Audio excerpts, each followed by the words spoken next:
Speaker sir, मैं शुक्रगुजार हूं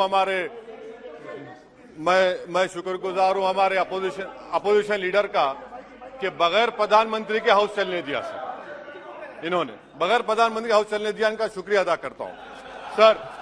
तो ये चेस और लूडो का खेल हो रहा है सर, उधर से चेस खेला जा रहा है, इधर लूडो खेला जा रहा है सर। मैं इसलिए अपोज कर रहा हूं कि ये आर्टिकल 123 का वायलेशन है। एक सिंपल बिल से आप संविधान को अमेंड नहीं कर सकते। तीसरा, ये theory of separation of powers का वायलेशन है।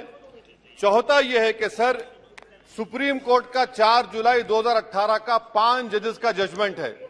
तो इसीलिए मैं ये कहता हूं कि ये इस हाउस को लेजिस्लेटिव कॉम्पिटेंस नहीं है, इसलिए मैं इस बिल की मुखालिफत कर रहा हूं। अब जबकि हमारे लीडर ऑपोजिशन ने अलाउ कर दिया बगैर प्रधानमंत्री के, मेरी आपसे गुजारिश है सर, मैं डिवीजन पूछूंगा, अब डिवीजन कराइए। स्वागत Rai ji.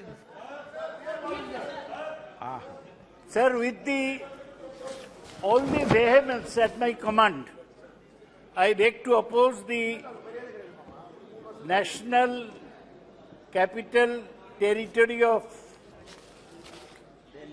Delhi Amendment Bill 2023. As has been mentioned before, that this bill is well outside the legislative competence of Parliament, because the Supreme Court, in a passed a judgment in CA number 2357 of 2017 on 11th May 2023 in the matter of government of NCT of Delhi versus Union of India. Now, to override the Supreme Court judgment, the government has brought forward a bill. This is totally autocratic.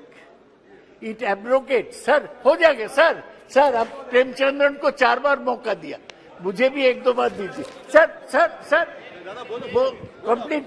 Sir I want to say that this is total abrogation of the legislative power of the Union Capital Territory of Delhi under Article 239A of the Constitution.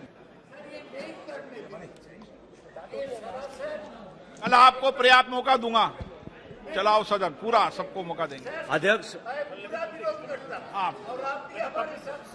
पूरा समय, कल आप सबको पूरा समय दूंगा। अध्यक्ष महोदय, ये बिल पूरी तरीके से गैर कानूनी है। कानूनन बात करो। ये पूरी तरीके से गैर कानूनी है। आपको भी पता है, page 772 of Kaul Shakdher practice and procedure of parliament में। एक मिनट बैठिए।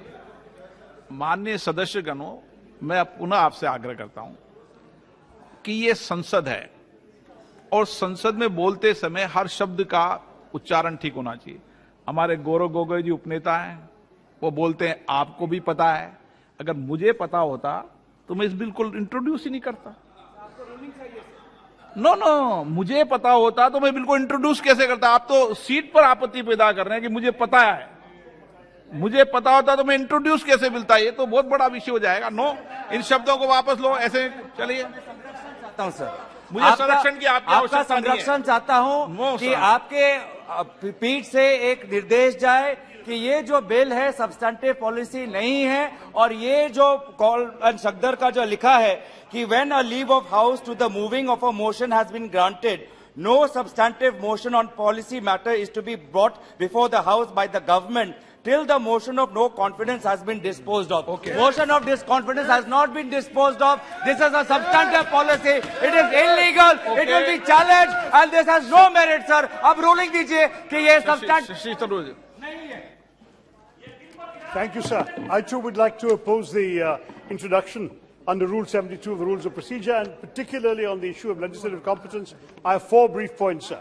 First, the bill violates the defining feature of a federal democracy, the division of power. It undermines the Delhi Legislative Assembly and the Delhi government, and by trying to supersede the Supreme Court's decision on the matter, the union government appears to undermine the constitutional principle of federalism. Number 2, sir, just 4 quick points. संक्षिप्त में बोल रहा हूं। Number two, the bill infringes the principle of representative democracy, which is a basic feature of the Constitution. The legislators are accountable to their electorate. The electorate must have a say in who governs them. If the Delhi government is not able to control and hold to account the officers posted in its service, sir, the fact is that it's their responsibility to the legislature cannot be fulfilled. The principle of collective responsibility extends to the responsibility, sir, of the government for its own officers. You cannot give bureaucrats the authority that belongs to elect. I am before you, sir. I am before you. Sir, actually, the government is day by day going integrating. That is what everybody feels here. Sir, ever since the first no confidence motion has brought in to this house in 1956, there is no such precedent to discuss any substantive motive before the discussion of. आप इस विषय bill pay बोलिए. Before the discussion of no confidence motion. Moreover, it is very much against the judiciary, which the Supreme Court has already pronounced.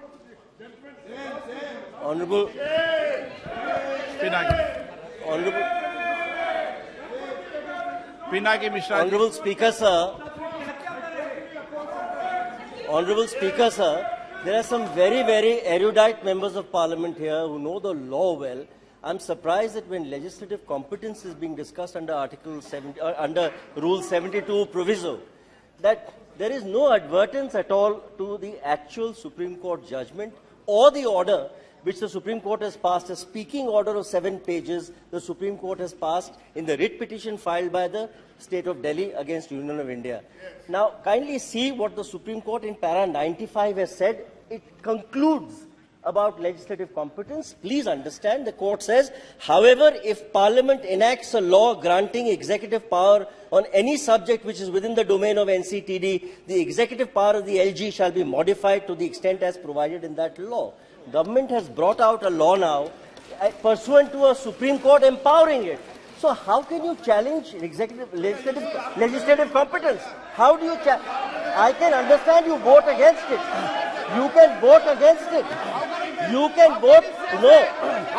On a point of law. On a point of law, you cannot. On a point of law, you cannot challenge this. Legislative competence is there. Okay. माननीय गृह मंत्री जी.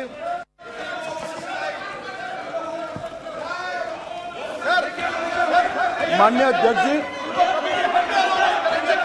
विपक्ष के सदस्यों के द्वारा जो मुद्दे संसद के नियमों के अनुसार उठाए गए, मैं इसकी स्पष्टता इस महान सदन के सामने करना चाहता हूं। माननीय अध्यक्ष जी, 239 क और क के अंतर्गत इसमें स्पष्ट उल्लेख है संविधान में कि उपखंड क की किसी बात से संघ राज्य क्षेत्र या किसी भी भाग के लिए किसी भी विषय के संबंध में इस संविधान के अधीन विधि बनाने की संसद की शक्ति का अल्पीकरण नहीं हो सकता। इसका मतलब है हमारे संविधान ने इस सदन को संपूर्ण सत्ता दी है कि दिल्ली राज्य के लिए किसी भी कानून को लेकर आने की। दूसरा मुद्दा उठाया गया सुप्रीम कोर्ट के जजमेंट का, जो हमारे माननीय सांसद बीजेडी के बताया, सर्वोच्च न्यायालय के पैरा 6 जजमेंट के पैरा 6, 95 और पैरा 164 F, इसके संबंध में सर्वोच्च न्यायालय ने स्पष्ट किया है कि संसद दिल्ली संघ राज्य क्षेत्र के लिए कोई भी कानून बना सकता है। अतः ये सारे जो ऑब्जेक्शन लिए गए हैं वो राजनीतिक है, इसका कोई संवैधानिक आधार नहीं है। संसद के नियमों के आधार पर भी इसका कोई आधार नहीं बनता है, इसीलिए इस बिल को संसद के सामने पेश करने की अनुमति दी जाए।